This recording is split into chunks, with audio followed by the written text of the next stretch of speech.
ইমাম হোসেন যেই কারণে খেলাফতের কারণে ইসলামী সমাজের কারণে শহীদ হইলেন সেই শিক্ষা আমাদের নাই।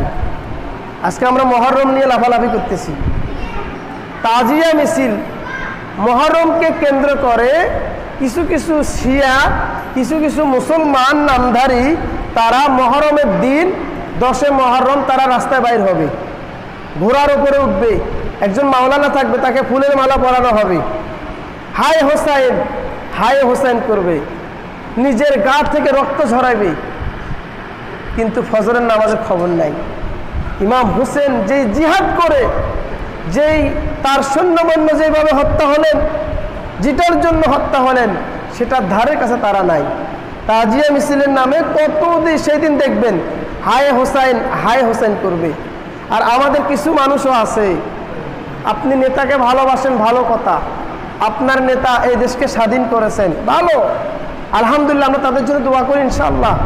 কিন্তু নেতাকে কেন্দ্র করে নেতার ছবি লাগাইবেন, নেতার জামা লাগাইবেন, নেতার কোট লাগাইবেন, নেতাকে বলবেন হায় নেতা হায় নেতা, তাহলে মনে রাখবেন ইয়াউমানা দুকুল্লা উনাসিন বিইমামিহিম, আমাদের নেতা হল বিশ্বনবী।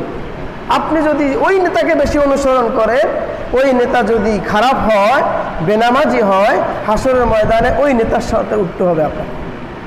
মনে রাখবেন, আজকে খেলাফতের কোনো গ্রহণের নাই। যেই খেলাফতের জন্য ইমাম হোসেন শহীদ হইল, সেই সৎ নেতৃত্ব নাই। আজকে যদি সৎ নেতৃত্ব থাকতো, তাহলে অশ্লীলতা বেহায়াপনা সমাজে থাকতো না, অশ্লীলতা বেহায়াপনা সমাজে থাকতো না, সুদ থাকতো না, ইয়াবা থাকতো না, মাদক থাকতো না। আজকে পরিমলের মতো নায়িকারা অশ্লীলতা প্রকাশ্যে ছড়াইতে পারতো না। এরা তো একটা ক্ষুদ্র পাতা আমি মনে করি। এদের পিছনে গডফাদার কারা, গডফাদার এলিট কারা?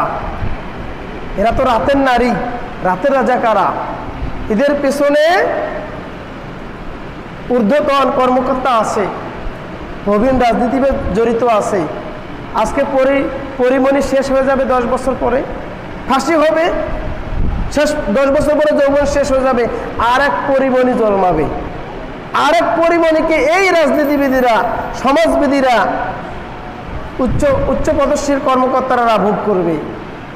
আপনি এদের বিচার করার আগে তাদের বিচার আগে করুন। ইসলামী সমাজ যখন কায়েম হয়ে যাবে, নেতা যখন ওমরের মতো হবে, নেতা যখন ইমাম হোসেনের মতো হবে,